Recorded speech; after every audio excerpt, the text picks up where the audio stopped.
हम आ गए अपने अगले वीडियो में जिसमें हम बात करेंगे कुछ और फाइलम्स की या सब फाइलम्स की मैं कहूँ, जिसमें हम लोग डील करेंगे वर्टिब्रेट्स के बारे में। इससे प्रीवियस वाले में हमने बात की थी यूरोकॉर्डेट्स क्या होते हैं, सिफेलोकॉर्डेट्स के जनरल कैरेक्टर्स क्या हैं, किस तरह के सब फाइलम्स हैं ये उनके बारे में। अब हम लोग बात करेंगे यूकॉर्डेट्स यानी कि वर्टिब्रेटा के बारे में। ट्रू कॉर्डेट्स कैसे होते हैं उनके बारे में ज़रा स्टार्ट करते हैं। सबसे पहले कुछ इनके जनरल कैरेक्टर्स के बारे में बात करते हैं, जैसे कि सब फाइलम वर्टिब्रेटा। अब देखो वर्टिब्रेट अगर मैं एक आम शब्द में बताऊं तो वर्टिब्रल का मतलब हो गया वर्टिब्रल कॉलम। ये चीज आप लोगों ने पढ़ी है कि हमारी बॉडी में वर्टिब्रल कॉलम जो है वो प्रेजेंट होता है। वर्टिब्रल कॉलम दिस इज तो the possess notochord and replaced by the vertebral column. एक छोटी सी यहाँ पे की लाइन लिखी हुई है, ये क्या बताती है मैं उसके बारे में आपको बताता हूँ। हम सभी की बॉडी में कभी ना कभी जो है वो नोटोकॉर्ड प्रेजेंट जरूर होती है, राइट। अगर मैं सिर्फ यहाँ वर्टिब्रेट्स के बारे में बात कर रहा हूँ, लेकिन वही नोटोकॉर्ड जो है वो बाद में रिप्लेस्ड हो जाती है किसमें, वर्टिब्रल कॉलम के अंदर। यही वर्टिब्रल कॉलम जो आपकी ये सर्वाइकल, थोरसिस, लंबर जैसी वो जो जो कार्टिलेजिनस बोन्स है उनको बनाता है, और यही हमारा पूरा मिलके जो है वर्टिब्रल कॉलम को रिप्रेजेंट करता है। तो कभी ना कभी हमारा जब एम्ब्रियोनिक डेवलपमेंट था वहां पे कभी ना कभी हमारे पास नोटोकॉर्ड जो थी वो प्रेजेंट थी, एक रॉड लाइक स्ट्रक्चर प्रेजेंट था। बाद में वो रिप्लेस्ड हुआ किसमें, वर्टिब्रल कॉलम में, और इसलिए हम वर्टिब्रेटा जो है वो कहलाते हैं, या इसलिए हम लोग वर्टिब्रेट्स हैं। एक बात तो दे possess notochord that is replaced by the vertebral column. दूसरा, that is a key line that is very important, which is the all vertebrates are chordates but all chordates are not vertebrates. All vertebrates are chordates but not all chordates are vertebrates. जितने भी जो सभी जो जैसे कि हम लोगों ने बात की कि सभी कॉर्डेट्स में वर्टिब्रल कॉलम नहीं बनता, लेकिन सभी वर्टिब्रेट्स कभी ना कभी कॉर्डेट्स जो है वो जरूर होते हैं। यही लाइन जो है हमें एक डिफरेंस क्रिएट करती है कि कॉर्डेट और वर्टिब्रेट में क्या डिफरेंस है, right. So all vertebrates are chordate but not all chordates are vertebrates. All vertebrates have vertebral column but all chordates do not have vertebral या vertebral cord. सभी जितने भी जो आपके कॉर्डेट्स हैं उनकी बॉडी में कभी वर्टिब्रल कॉलम बने ये जरूरी नहीं है, लेकिन जितने भी जो सभी वर्टिब्रेट्स हैं उनके पास हमेशा कभी ना कभी नोटोकॉर्ड जो है वो प्रेजेंट थी। यही ये लाइन जो है हमें बताती है। हार्ट की अगर हम बात करें तो हार्ट जो है वो वेंट्रल मस्कुलर हार्ट होता है। एक्सक्रीशन बाय किडनीज हमें देखने को मिलता है, किडनीज जो पेयर्स में हमें देखने को मिलती है। फिन्स या फिर लिम्स जो है लोकोमोशन के लिए बॉडी में प्रेजेंट होते हैं। सबसे पहले जो हम बात करेंगे यहाँ पे सुपर क्लास इग्नेथा के बारे में बात करेंगे, जो कि एक विदाउट जॉज जो हमें क्लास जो है देखने को मिलती है उसके बारे में। क्लास साइक्लोस्टोमेटा जो है आपने पिक्चर एनसीईआरटी में जरूर देखी होगी। ये एक तरह के एक्टोपैरासाइट्स होते हैं ऑन सम फिशेस पे। एलोंगेटेड बॉडी है with 6 to 15 pairs of gill slits. Gill slits basically एक तरह की, आप ऐसा मानिए कि गिल्स के साथ में एक जो स्लिट्स एक कवरिंग है, जैसे कि ऑपरकुलम होता है कवरिंग, उसी तरीके से गिल स्लिट्स जो है यहाँ पे प्रेजेंट होती है। इनके जो नंबर्स हैं, द इंपॉर्टेंट थिंग इज कि कितने नंबर जो है इनके यहाँ पे प्रेजेंट होते हैं, तो 6 to 15 pairs of gill slit जो है यहाँ पे प्रेजेंट होती है। अगर हम माउथ को ध्यान से देखें इसके, तो माउथ जो है हमारा विदाउट जॉज प्रेजेंट है। अब अगर आप ध्यान से देखें तो ऐसा लग रहा है हमें कि माउथ जो है वो कैसा है, एक सकिंग माउथ है, एक सर्कुलर शेप में हमें माउथ जो है वो देखने को मिल रहा है। तो हम क्या कहते हैं, सकिंग सर्कुलर माउथ जो है विदाउट जॉज हमें देखने को यहाँ पे मिलता है इन फिशेस के अंदर, इस तरह के ऑर्गेनिजम्स के अंदर। उसके अलावा जो बॉडी है इनकी दैट इज डिवॉइड ऑफ स्कैल्स। एक कमाल की बात अगर मैं और बताऊं, अब ये जो है डिवॉइड ऑफ स्केल्स होती हैं। अब कई तरह की आप लोग फिशेस पढ़ते हो, जैसे कि मैं कहूं कि एक होती है ट्रो फिशेस। एक ट्रो फिशेस की पहचान क्या होती है, अगर मैं ट्रो फिशेस बोलूं तो सबसे पहला पॉइंट निकल कर ये आएगा कि उसकी बॉडी पे स्केल्स प्रेजेंट होंगे, और दूसरा पॉइंट ये निकल कर आएगा कि उसके पास पेयर्ड फिन्स प्रेजेंट होंगे। ये एक ट्रू फिश की पहचान होती है। अगर उसकी बॉडी पे स्कैल्स नहीं है या पेयर्ड फिन्स प्रेजेंट नहीं है तो हम ये नहीं कहेंगे कि वो एक ट्रू फिश है। स्कैल्स जो है बेसिकली उसकी बॉडी में प्रोटेक्शन का काम करते हैं उसके एक्सटर्नल एनवायरनमेंट से, और फिन्स जो है उसको लोकोमोट करने में या स्विम करने में अपना रोल प्ले करते हैं। तो ट्रू फिशेस में जो एक एबिलिटी होती है, या ट्रू फिशेस को जब हम देखते हैं तो वो कैसी होती हैं, उनकी बॉडी पे स्कैल्स हैं और पेयर्ड फिन्स जो है वो प्रेजेंट होते हैं। तो लेकिन यहाँ जब हम देखते हैं इन साइक्लोस्टोमेटा के अंदर, तो बॉडी डिवॉइड ऑफ स्कैल्स होती है, यानी नहीं होते, स्कैल्स भी नहीं होते और पेयर्ड फिन्स भी जो है वो नहीं होते। तो इस तरह की फिशेस को हम फॉल्स फिशेस का नाम देते हैं। उसके अलावा क्रेनियम और वर्टिब्रल कॉलम जो है वो कार्टिलेजिनस होते हैं, कार्टिलेज से मेडअप होते हैं, जैसे कि आप सॉफ्ट बोन्स बोलते हो, कार्टिलेज कुछ वैसे। सर्कुलेशन कैसा है, क्लोज टाइप है, राइट। उसके अलावा ये मराइन होते हैं, पानी जो कहाँ रहेंगे, मराइन एनवायरमेंट में हमें देखने को मिलेंगे। लेकिन that is another important point, ये जो है ये माइग्रेट करती हैं फ्रेश वाटर में, कहाँ पे, स्पॉनिंग के लिए। स्पॉनिंग मतलब अपने अंडों को देने के लिए ये एक अपनी हैबिटेट को, हैबिटेट से मेरा मतलब है कि जो वाटर के टर्म्स में, यानी कि कंडीशन जो चेंज हो रही है उसको चेंज करती हैं। मराइन से कहां मूव करती हैं, फ्रेश वाटर में, स्पॉनिंग के लिए बेसिकली। और आफ्टर स्पॉनिंग दे डाई। आपने सुना होगा कि कुछ ऐसी फिशेस भी जो देखने को मिलती हैं, या जो फॉल्स फिशेस है वो कुछ ऐसी हैं जो अपने अंडे देने के बाद मर जाती हैं, डेथ हो जाती है। तो दैट इज, ये इनके कैरेक्टरिस्टिक है कि एग्स देने के बाद पहले तो मराइन से वाटर चेंज किया, फ्रेश वाटर में गई, और उसके बाद उनके डाई हो गए। और जो इनके जो यंग वंस जो बन रहे हैं, आगे जो बनेंगे, जो एग्स में से निकलेंगे, वो वापस से जो है उसी एनवायरमेंट में थोड़े से डेवलपमेंट के बाद वापस आ जाते हैं। तो कहने का मतलब है कि जो लार्वास हैं वो मेटामॉर्फोसिस के बाद रिटर्न हो जाते हैं, किसमें, ओशन में वापस आ जाते हैं। ये भी आपने देखा होगा, लैम्प्रे हो गई, जैसे हैगफिश हो गई, वो इसके कुछ बेस्ट एग्जाम्पल जो है वो हमें देखने को मिलते हैं। चलिए उसके बाद आगे अगर हम बात करें तो ग्नेथोस्टोमेटा की, जिसमें हमारी जो फिशेस आती हैं वो आती हैं विद जॉज, जिनके पास जॉज जो है वो प्रेजेंट होते हैं। इनको हम कॉन्ड्रियक थाइस भी बोलते हैं। देखिए कॉन्ड्रियक जो वर्ड है, यहाँ पे दो वर्ड आया है, जो एक कॉन्ड्रिन है।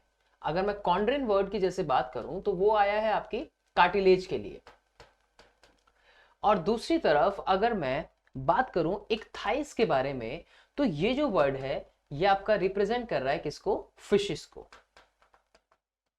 राइट। ये रिप्रेजेंट कर रहा है किसको, फिशेस को। तो ये कार्टिलेजिनस फिश हो गई, इसलिए एंडोस्केलेटन जो है, यानी कि बाहर से नहीं, कहीं आप बाहर से देख के सोचे कि अगर हमारा ईयर जैसे कार्टिलेजिनस है या नोज टिप है, या बॉडी में अलग अलग जगह हमारी कार्टिलेजेस डिफरेंट टाइप की प्रेजेंट होती है, तो यहाँ पे भी ऐसा।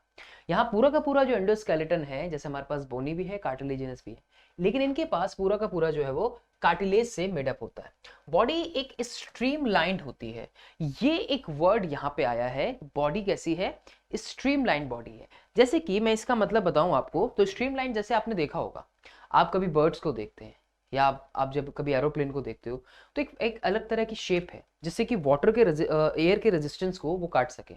इसी तरीके से जब आप एक फिशेस की बॉडी को देखते हो, या जब आप एक शिप को देखते हो, तो आप देखते हो कि जो वाटर बॉडीज होती है, जो पानी के अंदर जितने भी जो हमारे वाहन हैं, जब हम शिप को देखते हैं या हम नाव को देखते हैं, तो आप देखते हो कि उसकी बॉडी एक डिजाइन एक अलग तरीके से की गई है, पानी के रेजिस्टेंस को काटने के लिए। कुछ इसी तरीके से नेचर ने भी जो इन फिशेस की बॉडी को जो बनाया है वो स्ट्रीमलाइन बनाया है, जिससे कि पानी के रेजिस्टेंस को आसानी से ये काट सके। क्या कर सके, बॉडी जो यहाँ पे स्ट्रीमलाइन लिखी हुई है वो इसलिए है जिससे कि पानी के रेजिस्टेंस को आसानी से ये काट सके। पैल्विक फिंग्स प्रेजेंट होते हैं मेल में विद क्लास्पर्स। क्लास्पर्स जो है बेसिकली कॉपुलेशन का काम करते हैं, ड्यूरिंग द कॉपुलेशन जो है क्लास्पर्स अपना रोल प्ले करते हैं। तो मेल के लिए वर्ड आते हैं क्या, जो हम क्लास्पर वर्ड की यहाँ पे बात कर रहे हैं वो मेल के लिए आता है, राइट। तो ये एज अ कॉपुलेशन में अपना रोल प्ले करते हैं, तो इनको हम क्लास्पर्स को कॉपुलेटरी ऑर्गन भी बोल सकते हैं, राइट। अगला 5 to 7 pairs of gills present है, नो ओपरकुलम। ओपरकुलम जो है वो एक तरीके की गिल्स की कवरिंग होती है, that is gills covering, protection में काम कर रही है। माउथ अगर हम देखें तो वेंट्रल है विद टीथ, आगे की तरफ, ठीक है, आगे, और टीथ प्रेजेंट है। Jaws are very powerful, chondrichthyes के जॉज जो है पावरफुल है। Air bladder is absent, air bladder इनके पास जो है वो हमें देखने को नहीं मिलते, तो एयर ब्लैडर इनके पास एब्सेंट होता है। हार्ट की अगर हम बात करें तो टू चैम्बर्ड है, एक ऑरिकल और एक वेंट्रिकल। कुछ ऐसी फिशेस भी होती हैं दे पोजेस इलेक्ट्रिक या फिर poison stings and these are important. जैसे हम बात करेंगे आगे, हम सेंस ऑर्गन्स की भी बात करेंगे, इनके अंदर की काफी सेंस स्मेल जो है वो काफी तेज होती है, सूंघने की क्षमता। They are पॉइक्लोथर्म्स। पॉइक्लोथर्म्स मतलब कि जो कोल्ड ब्लडेड होती है। और पॉइक्लोथर्म्स में क्या होता है, they don't have the ability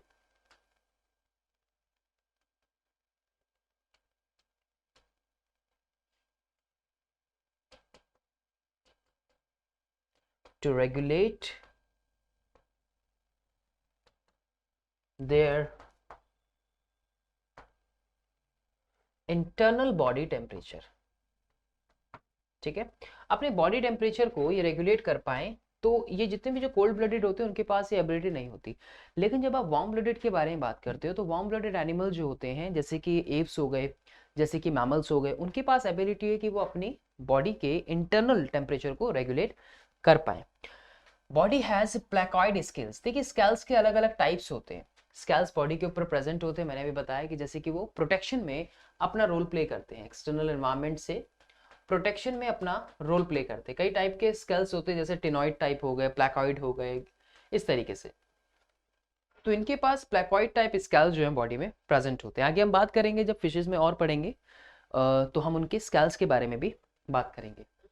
कॉन्ड्रिक्थाइस में ये यूनिसेक्सुअल है। उसके अलावा विविपेरस होते हैं। विविपेरस मतलब जो आपके यंग वन को प्रोड्यूस करते हैं,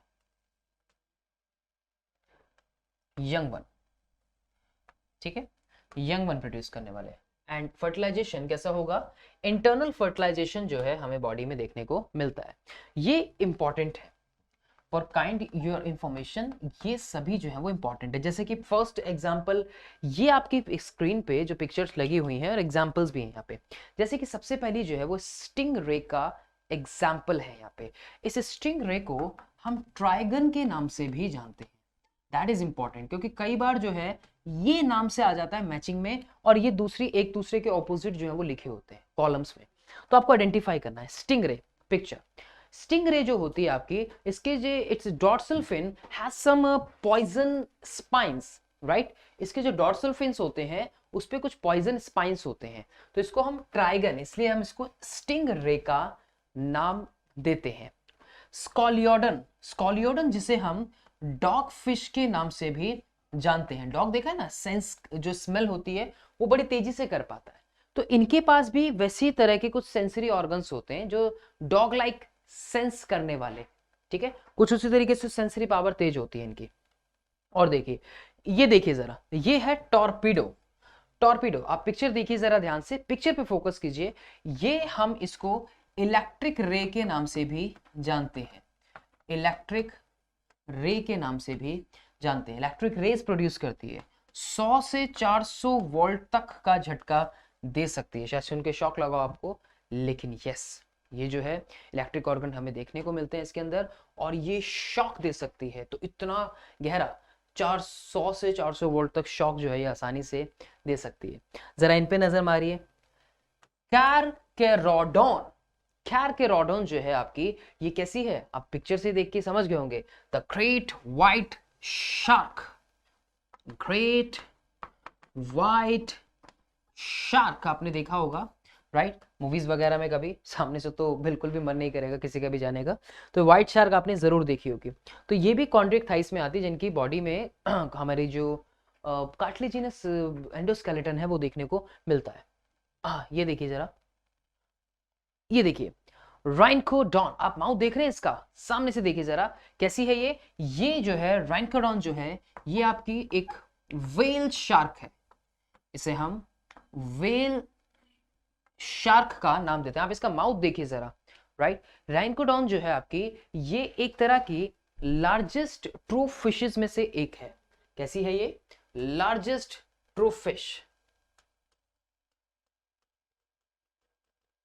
right, largest true fish, right. ये कुछ एग्जांपल, तो ये कुछ एग्जांपल जो हमने डिस्कस किए इन कॉन्ड्रिक्थाइस में। आगे हम लोग जो बात करेंगे कुछ और अपने फर्दर क्लासेस के बारे में, आगे इससे हम कंटिन्यू करेंगे इसके नेक्स्ट टॉपिक्स को। आई होप कि आपको थोड़ी सी हेल्प मिली हो इस वीडियो की हेल्प से। मिलते हैं अब अपने नेक्स्ट वीडियो में, जिसमें बात करेंगे आगे कुछ और क्लासेस की। अभी के लिए थैंक यू फॉर वॉचिंग।